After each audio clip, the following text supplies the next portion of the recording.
So let me introduce Amardeep. Okay. So he has been right now he is building Drishya AI, which is focusing on big data analytics and energy sector solutions. But before that, he was the CEO of Satsure, and he comes from a fintech background. He was the vice president for Goldman Sachs, especially in US, UK, and India for almost 17 plus years. And he has been built models. He's part of IIM, very strong alumnus plus he's teaching there. He's been with NASCOM. I mean, there's a big list, right? So Amardeep, so glad that at least we can meet you online. We would have been loved to have you in the campus. Over to you. Thank you, Dr. Shinu. I hope everybody is able to hear me. And thanks for that wonderful introduction to me. You made me sound bigger than I am. So thank you so much for that. I first and foremost would like to thank REVA University, REVA Academy for Corporate Excellence for inviting me to be part of this session. Again, honorable esteemed members of on the panels, Dr. Raju, Dr. Shinu, Dr. Sima, Mr. Pandey. It's a pleasure to be amongst this august company. With that, I will, and I think most importantly, congratulations to all the students who are joining the MBA and the MTech programs. You guys are going to go on to a wonderful journey, I can tell you that. And with that, I would like to pull up my slides and walk you through this thing that I call analytics in action. Okay, so as I said, I'll jump into analytics in action. And with that, my company is called Drishya AI Labs. We are based out of Calgary, Canada, and also out of Bangalore. And we are using analytics and AI to make energy intelligent and clean. And I'll get a little bit into that as I talk about analytics. So with that, let me just ask you, here's a number in front. We are in an analytics business school class. So just think what this number might really, mean.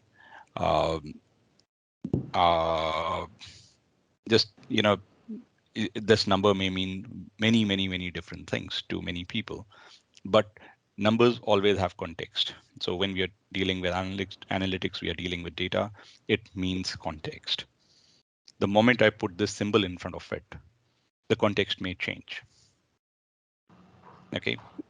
So anything from any of, I would be the mouthpiece for all of you. So any idea what this number might mean to people? 1,50,000 rupees. No idea. Doesn't excite you? Some more zeros you need? So let's give some more zeros to it. What about that now? Now it makes sense. Okay, so the point I'm trying to make is, we deal with data, we deal with numbers, but it's always about context. And what does that mean? Again, think what this might mean. Okay, I'm throwing this number, I'm talking about analytics, I'm talking about the business of analytics and in action. Anybody? Go ahead.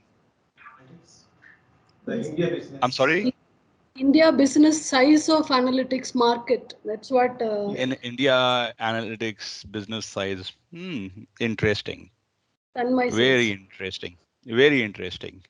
Hold that number in mind, where your question and your reply in mind, and we might come back to it. But the answer is not that. It's the TAM or total addressable market in which you are operating, probably. The TAM in, okay. No, not really. One last attempt. Anybody else? Okay, let's put this mystery away. Okay, so this was the Total? investment in Geo. Okay, this was the investment Mr. Mukesh Ambani put in Geo. Okay, and when he was asked about why, his reply was, data is the new oil. Okay, so that's where he's putting that money. Okay, and this was, look, 2017 he said this. Actually, 4 years back, but not really. He didn't say this. This was a British engineer who said it roughly 10 years before that. But when he's saying data is new oil, uh, he's not talking about data as oil for somebody else. He's talking about data as the new oil for his own business. This is the consumer data that's the new oil for Reliance Industries, and that's why he put one and a half, 150 lakh crores into that business. May seem, exorbitant, but literally what he's going after, okay, is this, right? He's going after people's data through this entire universe of apps. Of course, recently all the things that they've been doing with WhatsApp and everything else. Okay, what literally what that meant, right? We talked WhatsApp, which is Facebook, okay, and Google and everybody else. A couple of years back, they sold 32% of the company for 20, billion dollars. Okay. Anybody try to calculate what those $20 billion equates in rupees? Another question, please. Please calculate 20,000 billion. How much? Yeah, so $20 billion in rupees, what does that compute to? Any idea? 1 billion is? 10 crores. No, about 6,000 crore, 6 to 7,000 crores. 1 billion is 70, somewhere around 750, 7,500 odd crores. 500 So, crores. all right. So essentially that 20 billion crores equals 150 lakh crores. Think about it. Okay. So the investment that they put in, okay, they were able to recoup that investment in roughly 3 or 4 years. Okay. The entire amount and that amount, the value of that company grew by 300% in that much time. So that is the value of data. That's the value of using that data. Okay. So having said this, let's come to AI, right? And today we talk AI analytics. These are all being used in conjunction and interchangeably. What's very, very interesting? Okay, COVID really changed the world. Okay, COVID changed the world by the digital transformation that's happened. As they said, like if you quote Microsoft, they said digital transformation has speeded up like roughly 5 times, or they've gained 5 years. In COVID times, companies who were very, very resistant to going on cloud were forced to go on cloud. Companies that did not think about how, who were resistant in putting their data or moving their workflows or workloads, everybody was forced to do. But literally, what's very surprising in this, and this is from KPMG. Okay.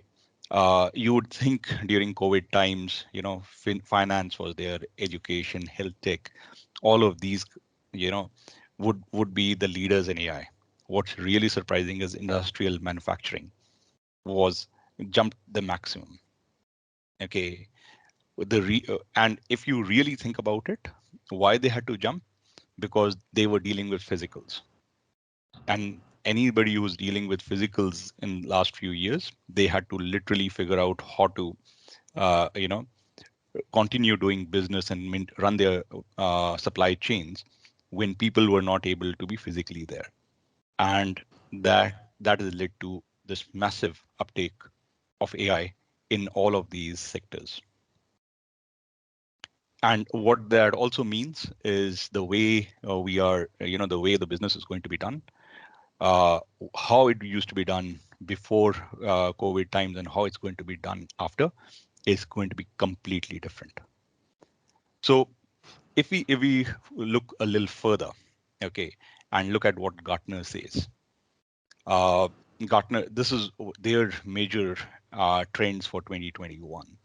Okay, it's all about data and connectivity and massive um, amount of automation and things being combined, etc., etc. All of these things may look disjointed, or these are terms, but these are massive shifts that are happening.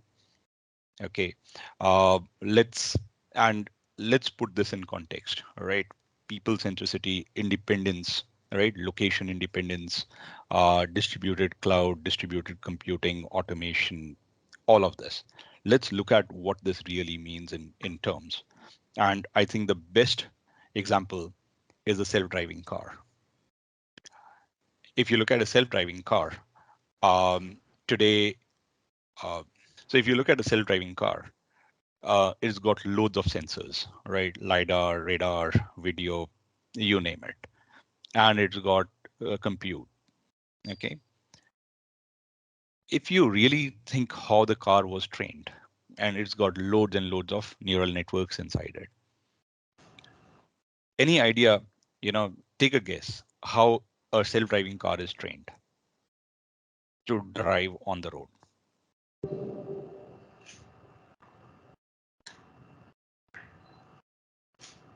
Okay.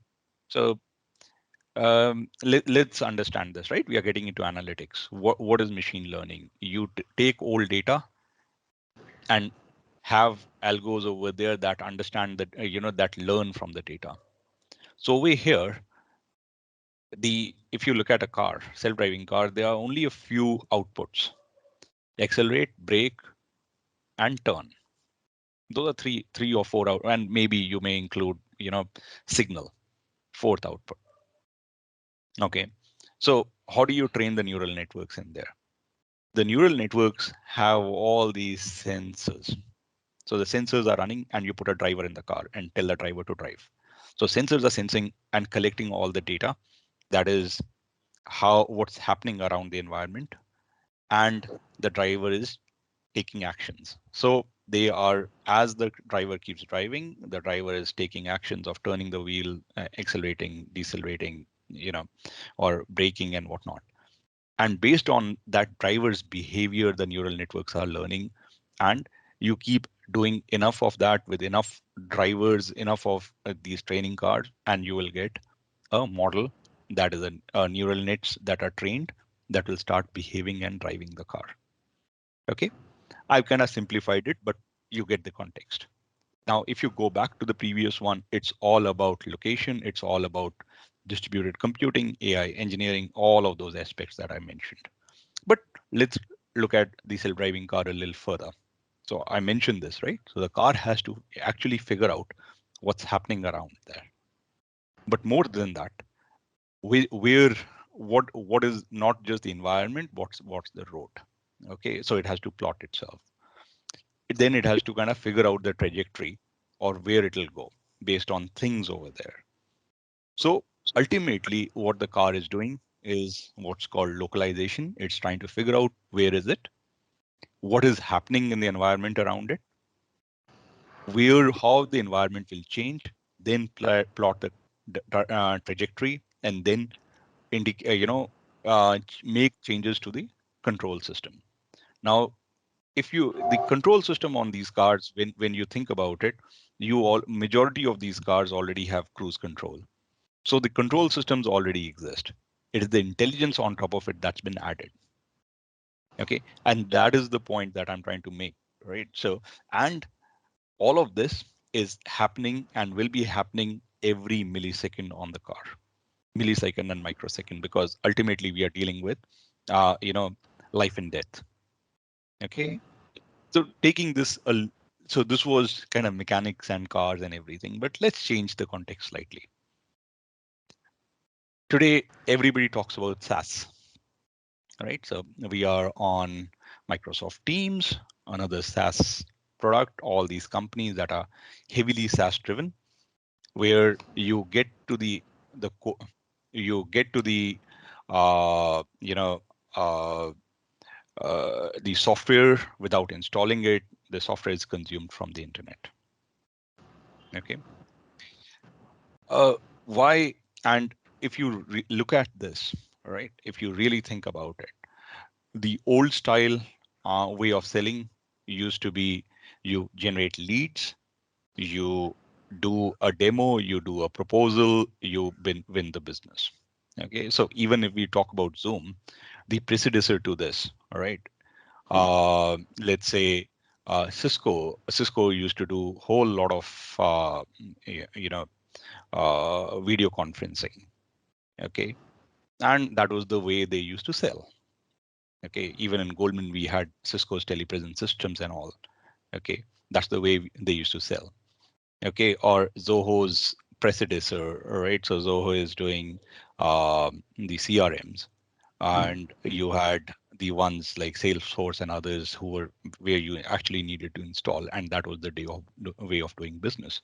SaaS has completely changed it. It's a massive change, right? And the reason why it's a massive change is because you can be sitting anywhere in the world and you can be selling anywhere in the world.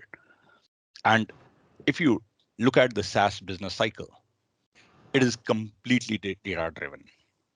Okay. What I mean by that is you look at this from early stage where it is qualitative, and as you keep growing, you are pulling in these metrics, figuring out how you are uh, getting your customers on, you are attracting them, how you are retaining them, how you're converting them, how you're getting them to renewals.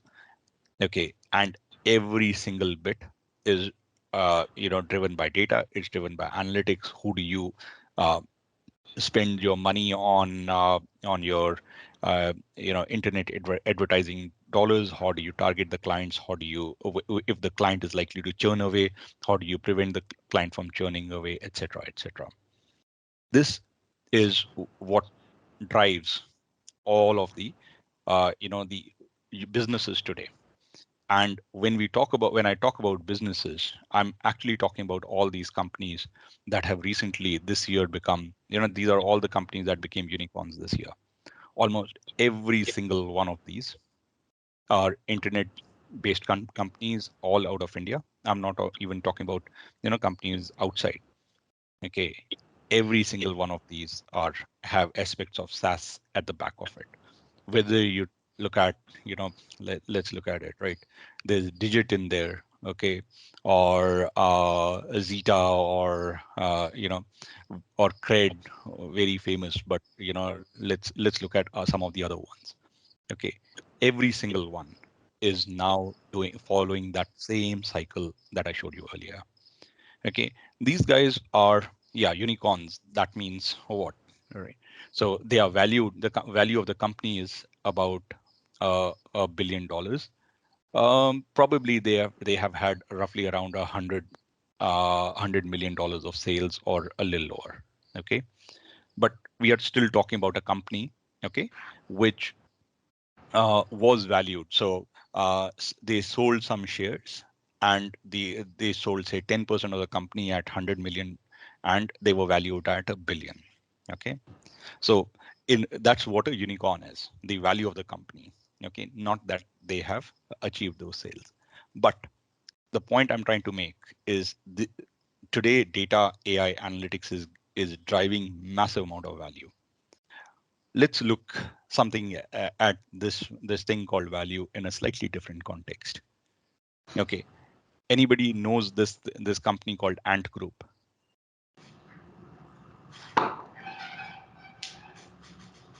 Anybody? Okay. So Ant Group's IPO was going to be a 34.5 billion dollar IPO that got suspended. This was Jack Ma's company, the financial services company. And now you think about it, right? I told you the how, just to put it in context, they were selling some 10% of their shares at 34.5 billion. So it's like massively valuable company, a 10-year-old company. It's a financial services company. Now, why would a company, okay, be that for financial services company be that highly valued? The reason was Ant Group was built ground up, okay, using AI analytics. What they have been doing is uh, everything from, they when they built the company, they built it ensuring that there was no human interaction. Why were these guys, that valued? The reason behind that, and they were, uh, was the way they built the company ground up using AI analytics data, eliminating almost any and every touch point. So they were able to basically provide uh, financial services, which is loans and credit cards and payment gateways and everything, very, very, very efficiently. Okay. And when I talk about very, very efficiently, what I mean by that is they were able to do this at roughly 10 times better at 1/10 the cost of their competitors. Okay. So think about it, at 1/10 the cost, 10 times better. Okay. And what that really meant was that they were able to go into other countries and get into new markets very, very fast. Okay, so when we talk about analytics and data, okay, ultimately what you're looking at is efficiency, capacity, and new business, all right, new revenue. In this case, this was an excellent and hyper-scaled model of that. Okay, so keep that in mind, right? That is the power of data and how much value it can actually bring. Uh, I talked about, the Geo one, which was still in a sense more speculative. This is real. But let's talk about something slightly more different and interesting. Okay. I love this example of bottomless coffee. Okay. They are a subscription coffee. What they do, they send you a Wi-Fi based, this is in the US, they send you a Wi-Fi based scale where all you have to do is that small scale, you keep the coffee bag on it. Okay. As you keep using coffee, it keeps figuring out, how much coffee is left, how you are, it learns your behavior of how you drink coffee. And the moment you are likely to run out, they will in just in time from the type of coffee, that you produce, that you like, they will ship it from locally roasted and locally ground. So you will get fresh coffee delivered to your door, not 5 or 1 week ahead, just 1 or 2 days before you're going to run out of it. Okay. And they are learning which coffee runs, which coffee is not, which is the coffee that is selling, which is the coffee that's not selling. They are then using that data in other areas in terms of, uh, getting into the supply side contracts and everything. But this is like, when we talk about AI, IoT, commerce, everything, and logistics and everything combined being delivered in a very innovative business model. You may think, analytics is new. I love this example. Okay, Asian Paints. Asian Paints has this massive advantage over any other competitor. Today, when you buy Asian Paints, they will retain 97% of their MRP compared to their competitors that retain only 60%. So they have this undue advantage of 27%. They will make 27% more than their competitors. How did that happen? This did not happen now. This happened in 1970s. Asian Paints was the first people, Mr. Choksey, brilliant mind. They were the first people who installed they bought and installed the first supercomputer in India in 1970. Spent 78 crores in those times. What did he do with that supercomputer? He realized that the way they were selling paint used to be the paint was manufactured in the plant, would go to a distributor who would stock it, who would keep 20% of the amount and then sell it to the retailer. He says, I'm eliminating the distributor. And his premise in those days was none of his retailers is ever going to run out of the paint that they need. So today, every 4 times every day, right? Whether based on, whether it's raining, whether it's not raining, whatnot, the stock is the retailers are supplied with paint. Okay, it is not, and understand this, it is not what retailer is asking for. It is what their every morning the plant gets a manufacture sheet and a load sheet at for each of those runs, how much paint needs to be delivered, what type of paint needs to be delivered to every retailer. So it goes to that extent. If you ask a retailer, what will you sell today and how much will you sell today? The retailer will say, I don't know. Asian Paints knows. Okay. And this is absolutely brilliant. And think about it, right? It's not, it is how the data has been used. Of course, every few years, Asian Paints changes. So now they're shifted into other, direct to consumer businesses and everything. But they are amongst the most brilliant people in India who've used analytics and data to really change the way they have done business and retained leadership in there. And they have so much data, it's almost impossible for their competitors to to you know to gain advantage over them. Okay, so having said that, I'll talk about something else completely. We've been talking about this. I said I'll talk a little bit about the business I'm in. Okay, so we are in the business of energy. Okay, and analytics and primarily with the oil and gas world. And today we've been talking about this energy crisis. Okay, so on one side you have this massive imbalance. Okay, the threat of climate change, which is absolutely real. You have to react and you have to change, uh, and you have to change the way the business is done, and the world it has to absolutely change. And you have this, the COP26, where the honorable Prime Minister will be flying very soon, um, and this entire crisis with coal, lack of coal, lack of oil, oil prices and gas prices shooting up. What's really happened? A lot of long-term investment has gone into renewables, but the investment to continue to run and generate the fossil fuel on which we live and survive today, there's been an imbalance over there. So now you have this kind of, and add COVID in the mix, where first demand fell and now the demand is shooting up. You have a absolute perfect storm going on. So supply, demand, capital, all are misaligned, and that's going to cause massive unrest.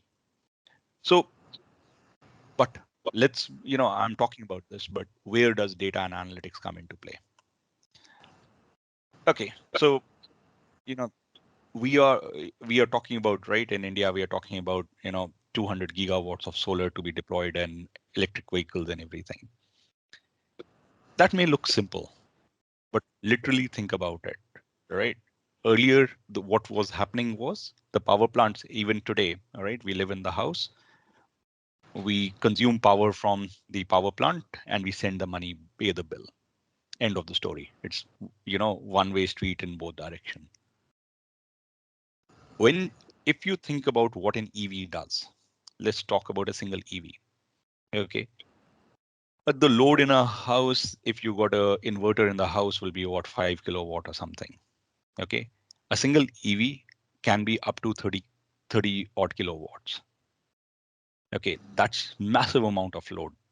Okay, and you see those cables. So if everywhere there's an EV, those cables will, you cannot generate power everywhere, right? In the central location, then supply them. Okay, it completely and drastically changes. The loads are shifting. Okay, that's the EVs shift. You have variable energy supplies. The solar and wind is not static. It does not come online the way, say, a thermal power will come. But even if you were able to do that, right, the amount of consumption that is going to shoot up, you can't supply it through the cables. So what do you have to do? It becomes extremely complicated. Okay, you have to store, you have to generate energy, you have to store energy, you have to distribute energy, you have to buy and sell. If you put the you can have solar panels on your house, you can have batteries in there, you can actually sell, you may have excess capacity, you may sell. So it completely changes the model. Okay, and if you literally think about it, and this is the problem. Okay, and I'm just talking from a electricals point of view, not even other scenarios. All of these areas are where things have to change, and they have to change really fast. Okay, when I say really fast, because climate change is there, you have to reduce the carbon footprint. You can't do that. In order to do that, you have to change the consumption. The consumers have to change. Okay, I mean, when I say consumers today, the trucks run on diesel. If you got if you're doing construction in the house, construction site, you got all the cranes and the backhoes and the cement mixtures, everything runs on diesel. So all of those things, right, will have to shift to electricity. If you look at agriculture, the same thing. Okay, if you look at aircrafts, okay, the same thing. So that means the way energy was generated, which was oil, has to now shift to electricity. But you can shift to electricity, you can generate more, but the consumers need to change. If I have bought a car right now, just this year, a fancy car, the chances are, you know, people are going to wait for a few years. So the business model, so this entire aspect is ripe for innovation and ripe for chaos. And whenever you have ripe for innovation or chaos, that's where massive value and energy, money is made. In like I kind of look at, we used to say in Goldman that we make money when there's volatility in the market. Market goes up, we make money. Market goes down, we make money. Market static, we don't make money. So volatility is where opportunity lies, and that is lead to things like this.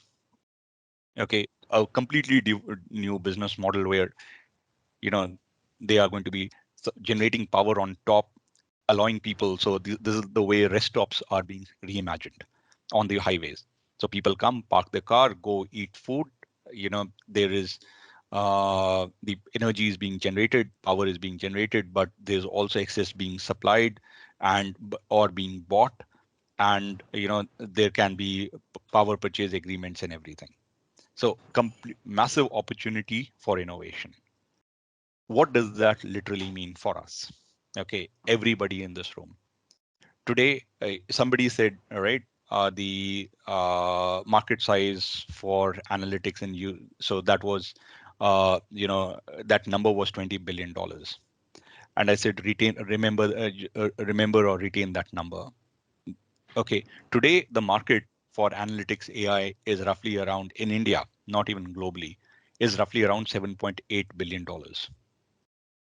Okay, and it is growing at roughly 20 to 30% a year. And by another 5 years, it's going to be at roughly 22, $23 billion. So that's, talked about opportunity. That is opportunity. That is the value of opportunity that we are looking at. And by the way, last year this market again grew at roughly 23%. CAGR. So massive opportunity. That's what every one of us in this room is looking to lead into. So what is really driving that? Okay, a few years back, the data, as I said, right, the data was this transactional data, things, data lived in column, in tables. Today the data is shifted.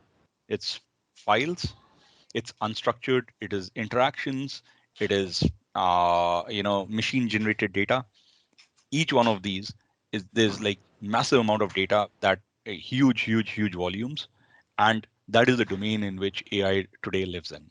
AI needs compute and it needs data, and that is what that is. Okay, and as you guys go into things, right, so you will be essentially living in this world, okay, of classical statistics based models, where you can regression, where you can have 120 150 samples and you can come up with a model, as compared to those are coming from the world of statistics, or the new age neural net machine learning models, which come from computer science, and that need millions and millions and millions of rows of data. Only then the computers are able to learn the nuances and correlations. Okay, so this is what all of you are getting into. It will, and when we talk AI, we talk about all of these things with language and vision and chatbots and everything, where essentially the system is learning the context of how we think, how the human thinks. And in this is my personal opinion, we are talking about two types of context. Like if you look at Siri or Alexa, it understands the context, or even the self-driving car, it understands the context of where the human is and how the human behaves, and it behaves like that.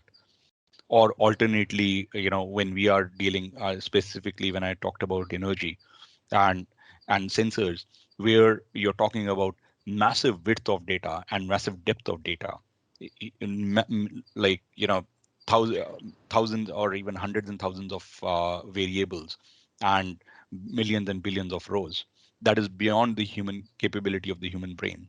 So it kind of takes in that the second context of being able to do things that are humanly impossible. But ultimately we are talking about these things. Having said that, what you will really be dealing with is this thing. Okay, what you are getting into is this thing about huge amount of data, huge amount of useless information, and you have to find that 5 kilobytes of very useful information that you can put on a slide, on a screen, and present to somebody to make value out of it. Okay, and as you get into it, yeah, watch out for these paranormal distributions when you're looking for normal distributions. Okay, so last couple of slides for you guys. Okay, this is a fascinating world, multifaceted, where you are looking at this mix of things: math, statistics, computing, research, hack things together. Extremely creative. But please do watch out for that danger zone, because there are enough examples of spurious correlations. I think the one that I like the best is which says the mozzarella sales and the number of PhDs in civil engineering are correlated. They are not, but they are perfectly correlated, but that doesn't mean that they mean anything. So this is my last slide. You are embarking on a journey where you can become your personal unicorns, as rare as a unicorn. Uh, Going into a world that is changing really fast, and that leaves opportunity. And with that, I would like to say this. keep calm and code on. Thank you. All the best. And, you know, uh, uh, all my, congratulations to all of you. You are, as I said, getting onto this journey, which is a wonderful journey, which is going to change the world. And uh, in a sense, you will, I think the professors will tell you this, you know, one word of caution, all right? If you keep interrogating data, it will confess to anything you want it to confess. So watch out for that. With that, congratulations. Thank you so much. So you mentioned about the Ant Group. And yeah, yes. So in Yeah. that, like to build such a kind of scalable software, the whole underlying, even in case of Reliance Jio, is the data. Where only I feel big giants like Reliance Jio or even Platinum kind of people can get those kind of data. How has these unicorns went ahead with those kind of data and build a scalable software? Okay. Excellent question. Okay. So yes. So what happens is, and we are kind of going into a journey of how do you build a company and all that. Okay. So what happen? What do you do? Right. You will come up with technology. Okay. You have a particular, you're talking about innovation over here. And when we talk about innovation, it's like invention multiplied by commercialization. So first thing you do is you come up with some technology and you have to sit down with your clients and figure out which of these makes sense, which of it does not make sense. Okay. Then uh, I'll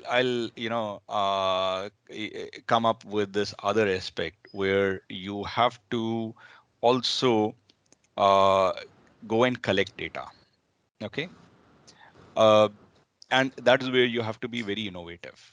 So sometimes in the world of AI, you are collecting data, you are even simulating data to kind of prove whether your algorithms will work or not. Or when I say innovative, let me give you an example of one of my friends. Uh, it, and I mean, I'll give you this example from last week. Okay, they are an cricket IoT company. Okay, called Straight Bat. They put a sensor on the bat so that you can figure out how the bat is going to, how the batsman is doing. Great. Okay, you come up with a product. Now you have to test it and prove it in the market that the product, the sensor you put will actually survive. Okay. These guys were able to put one single sensor on a bat and put it through 10,000 balls in 3 days. Think about it. 10,000 balls in 3 days. Okay. What did they do? And this happened last week in Bangalore. Okay. How do you think they would have done it in real time, in real reality? They would have run a competition or in the school or some cricket match or something, or I Yep, don't know. they did that. They did that, but that would not get it right because, yeah, I mean, how can you even ball that much? Okay, and think about it. The sensor has battery on it. There's a time that it'll need to discharge. The people can't even ball for that long, and you have to have batsmen. So they certainly they just didn't do a competition. They actually went. They recruited cricket enthusiasts. Okay, and they got them into a place where they were bowlers and batsmen. Everybody wanted to figure out how they were doing, and what really got them you know and the thing that really absolutely made things possible. Okay, for all the people that they got, they actually arranged food. Okay, so you have to think about, right, what will get you the data. You have to be extremely innovative. Okay. If I take my team, one of the things that we are doing, okay, how I didn't really talk about my product. Okay.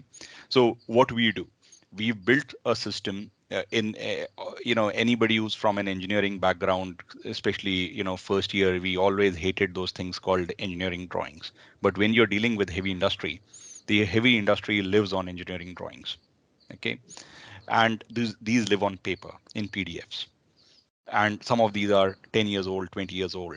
Uh, and what we've done is we built a system which is able to, you load in an engineering drawing, it will use computer vision, NLP, relationship models, etc., and is able to take that PDF, which might be 10 years old or 15 years old, and can create a CAD file out of it. So that, and it will pull out all the data, connect the plant, build that kind of digital model of the plant. Great. To do that, you need training data. Okay. And again, we got thousands and thousands of the engineering files. We had to build a team of annotators, which were essentially college students who come in and who do, who we pay on an hourly basis to go and annotate the data. So you have to be innovative in figuring out how to do. And sometimes it's not, your point that the large companies have that money is not always true. It is how you go about solving this problem. Especially in a country like India, you can get the data. You just have to be innovative about it. Maybe we'll take one more question. Yeah. What is the human cost of AI? Oh, wow. That's a very philosophical question. Mithun is asking, he's one of our professor here. What is the human cost of AI? I'm asking this because Great. Yeah, it is absolutely. Yeah, self-driving. Let's say self-driving car, right? So let's take this example, self-driving. I'll take the example of self-driving truck more than the car. Literally, what is happening and what will happen is a shift in, uh, you know, uh, in jobs. Okay, so if we take when the things like Ola and others came into Bangalore, right? They shifted people from certain jobs into a different type of job. Same thing is happening even with when we are talking about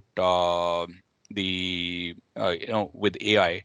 There's a massive shift happening in either assistive AI, okay, or even generating the data, as well as the shift into software and operations, software operations and other things. So if I look at Rio Tinto, they have these massive trucks that they use in their mines. Okay, where and I'll take the example in Australia. So these mines are far away. People used to fly in. The drivers used to fly in for 2 weeks on, 2 weeks off. Okay, and they were paid massive amounts. Uh, so they replaced the drivers with self-driving trucks. Okay, and each truck I'm talking about is a few $1 million. Okay, so they did that. What happened to the drivers? A lot of the drivers were shifted into monitoring, into the control rooms, etc. Okay, so with whenever technology comes in, the shift comes in, the world shifts. Okay, and I'll give you a stat. Okay, this may be surprising. The stat says that a SaaS company that is not adding and people at 56%. Okay, remember that number, 56% people growth every year. That company will not survive. Okay, so certainly there's a shift that's going to happen. The type of jobs that are needed will change, but I do not believe that the jobs will disappear. The jobs will be different. That's about it. Okay. Thanks, Amardeep. Thank you again. I need to run, and again, all the best to all the participants of the programs. Congratulations once again. See ya. Thank you so much. Bye.